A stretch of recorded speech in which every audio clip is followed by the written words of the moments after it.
नमस्ते विद्यार्थी मित्रांनो, आपल्याला आजच्या ह्या तासिकेमध्ये संयुक्त भांडवली संस्था म्हणजे काय ते बघावयाची आहे. याची प्रस्तावना बघा. औद्योगिक क्रांतीनंतर उत्पादनामध्ये मोठ्या प्रमाणावर यंत्राचा वापर सुरू झाला. मोठ्या उत्पादन संस्थेमध्ये मोठ्या प्रमाणात उत्पादन तयार होऊ लागले. एकल व्यापारी, भागीदारी व सहकारी संस्थेच्या भांडवल निर्मितीवर अनेक मर्यादा आल्या. ह्या अनेक मर्यादा येत असताना मोठ्या प्रमाणावर व्यवसाय करण्यासाठी खूप मोठ्या भांडवलाची गरज भासू लागली. तज्ज्ञ व्यवस्थापन कौशल्याची आवश्यकता निर्माण झाली. ही गरज भागवण्यासाठी संयुक्त भांडवली संस्था हा व्यवसाय संघटन प्रकार अस्तित्वात आलेला आहे.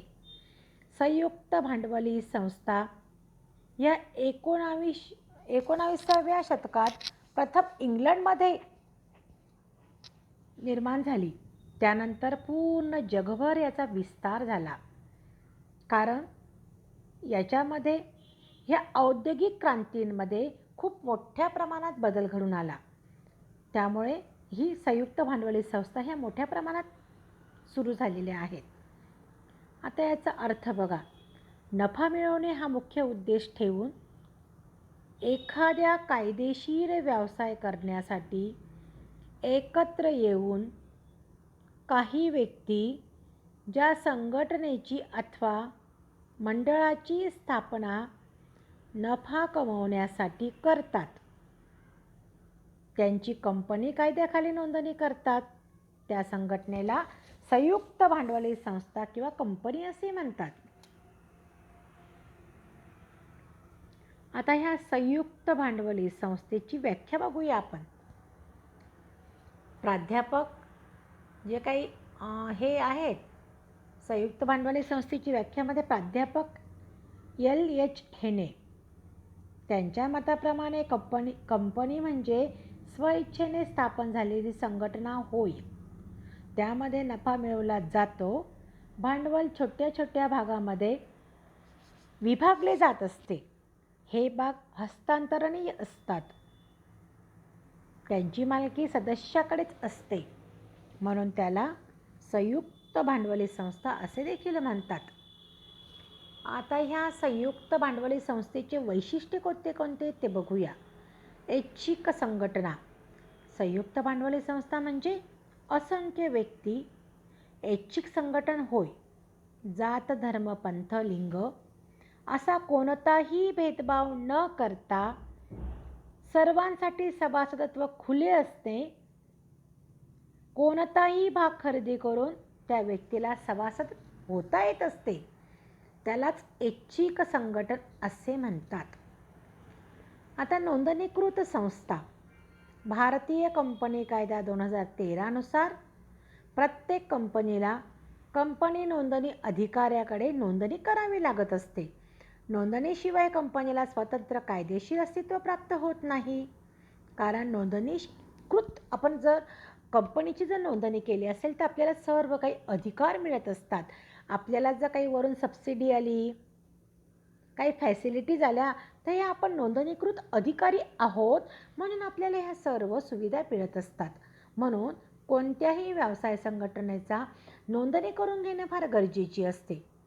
नंतर नोंदणीकृत कार्यालय. कंपनीत स्वतःचे नोंदणीकृत कार्यालय असणे फार गरजेचे आहे. सर्व महत्त्वाची कागदपत्रे, दस्तऐवज ह्या कार्यालयाकडे सभासदांच्या माहितीसाठी ठेवले बंधनकारक असतात. कृत्रिम व्यक्ती. कंपनी व कंपनीचे सभासद त्याचे स्वतंत्र अस्तित्व असते. कंपनी ही कायद्याने निर्माण केलेली कृत्रिम व्यक्ती असते. कंपनी स्वतःच्या नावाने खरेदी विक्री करार करू शकते. नंतर आहे स्वतंत्र कायदेशीर अस्तित्व. सभासदांच्या मृत्यूनंतर किंवा दिवाळखोर झाल्यानंतर कंपनी बंद होत नाही. कंपनीला स्वतंत्र कायदेशीर असे अस्तित्व असते. त्यामुळे कंपनी ही कायमस्वरूपी चालू राहत असते. बोधचिन्ह. कंपनी ही कृत्रिम व्यक्ती असल्याने तिची ओळख कंपनीच्या नोंदणीकृत बोधचिन्हावरून होत असते. कागदपत्रांवर सहीप्रमाणे बोधचिन्हही उमटवले जात असतात. मर्यादित जबाबदारी. संयुक्त भांडवली संस्थेत भागधारकांची जबाबदारी त्याने खरेदी केलेल्या भागाच्या रकमेइतकी मर्यादित असते. कंपनीत विसर्जनाच्या वेळी भागधारकाला भागावरील देय रकमेएवढे देय त्याला द्यावे लागत असतात. भागाचे हस्तांतर. सार्वजनिक कंपनीच्या भागांचे हस्तांतर भागधारकाला मुक्तपणे करता येतात. हस्तांतरात कोणतेही बंधन नसते, परंतु खाजगी कंपनीचे भागांचे हस्तांतर हे करता येत नाही. मालकी व व्यवस्थापन याच्यात तफावत. संयुक्त भांडवली संस्थेचे असंख्य सभासद सर्व दूर विखुरलेले असतात. ते दैनंदिन व्यवस्थापनात भाग घेऊ शकत नाही, म्हणून स्वतंत्र तज्ज्ञ व्यवस्थापनाची नियुक्ती केली जाते. अशा प्रकारे कंपनी व व्यवस्थापनाचे स्वतंत्र असतात. चिरंतर अस्तित्व. संयुक्त भांडवल संस्थेत किंवा संयुक्त भांडवल संस्थेची निर्मिती कंपनी कायद्यानुसार होत असते. सभासदांच्या मृत्यूनंतर किंवा दिवाळखोरीनंतर कंपनीच्या अस्तित्वावर कोणताही परिणाम होत नाही. नंतर आहे सभासदत्व.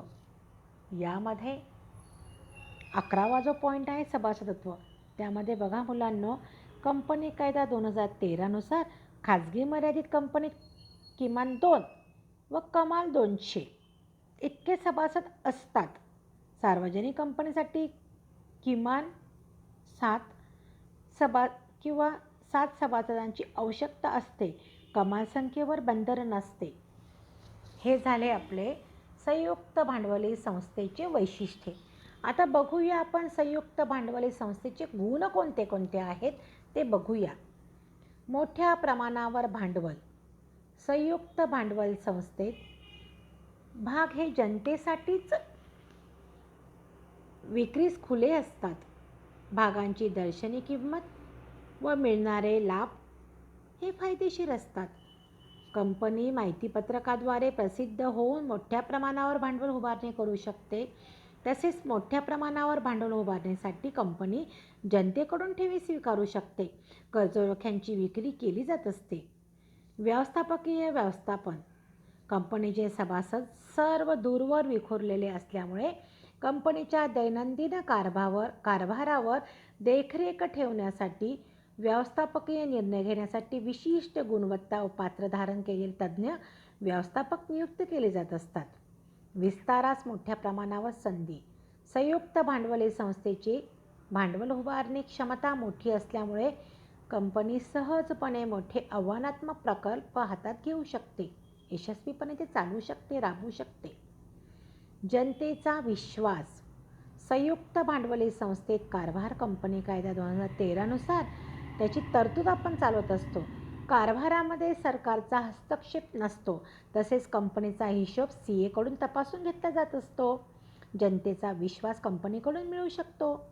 करारात सवलत. संयुक्त भांडवली संस्था ही देशाच्या आर्थिक विकासामध्ये महत्त्वाची भूमिका पार पाडत असते. त्यामुळे सरकार कंपनीला विविध करारामध्ये सवलत देत असते. ग्रामीण व विकसित भागात व्यवसाय शाखा सुरू करण्यासाठी प्रोत्साहन देते. उदाहरणार्थ 5 वर्ष करमाफी त्यांना मिळत असते. तज्ज्ञांच्या सेवा. संस्थेचा कारभार मोठ्या प्रमाणावर चालत असल्यामुळे विविध तज्ज्ञ सेवा अधिक फी देऊन घेतल्या जातात. कायदेशीर सल्ल्यासाठी कायदेशीर सल्लागार हे असतात. चिरंतर अस्तित्व. कंपनी निर्मिती कंपनी कायद्यानेच होत असते. तिला स्वतंत्र स्थिर अस्तित्व असतेच. मर्यादित जबाबदारी. कंपनीमध्ये भागधारकांची जबाबदारी ही मर्यादित असते. कंपनीने भागधारकांची जबाबदारी ही मर्यादित असते. कंपनीची देणी देण्यासाठी त्यांना खाजगी मालमत्ता ही विकावी लागत नाही. नंतर आहे संयुक्त भांडवली संस्थेचे दोष कोणते आहेत ते बघूया. संयुक्त भांडवली संस्थेचे दोष. पहिलं आहे व्यवस्थापन करण्यास कठीण. संयुक्त भांडवली संस्थेची स्थापना कंपनी कायद्यानुसार नोंदणी करून घेतली जाते व ती स्थापना प्रक्रिया अत्यंत क्लिष्ट असते, खूप गुंतागुंतीची असते, खूप अडचणीची असते. प्रत्येक कागदपत्राची ही पूर्तता करावीच लागत असते. गोपनीयतेचा अभाव किंवा गोपनीयतेचा अभाव कंपनीचे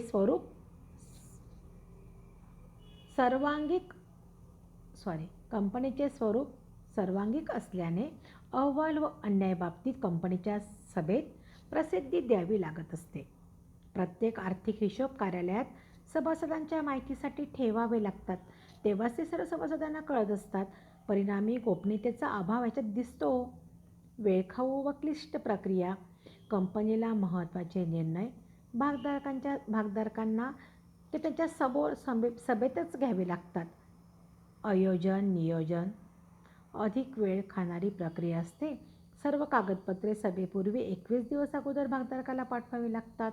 त्यामुळे कंपनीचा निर्णय प्रक्रिया ही वेळखाऊ स्वरूपाची असते. प्रत्यक्ष संबंधाचा अभाव. कंपनीचे स्वरूप मोठे व व्यापक असल्यामुळे कंपनी व्यवस्थापक व संचालनाला कर्मचाऱ्यांचा प्रत्यक्ष संबंध प्रस्थापित करणे कठीण जाते. परिणामी कर्मचारी मनपूर्वक काम करीत नाही.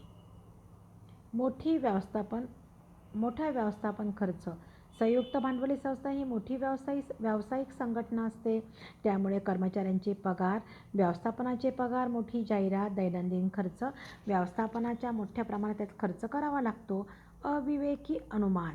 काही संचालक स्वतःच्या हितासाठी कंपनीबाबत चुकीची किंवा अवास्तव माहिती बाहेर प्रसारित करीत असतात. त्यामुळे शेअर बाजारात कंपनीच्या भागांच्या किमतीमध्ये चढउतार, परिणामी जनतेचा संस्थेवर विश्वास निर्माण होत असतो. त्यामुळे कंपनीमध्ये मोठ्या प्रमाणे प्रॉब्लेम येत असतो. हे झाले संयुक्त भांडवली संस्थेचे दोष.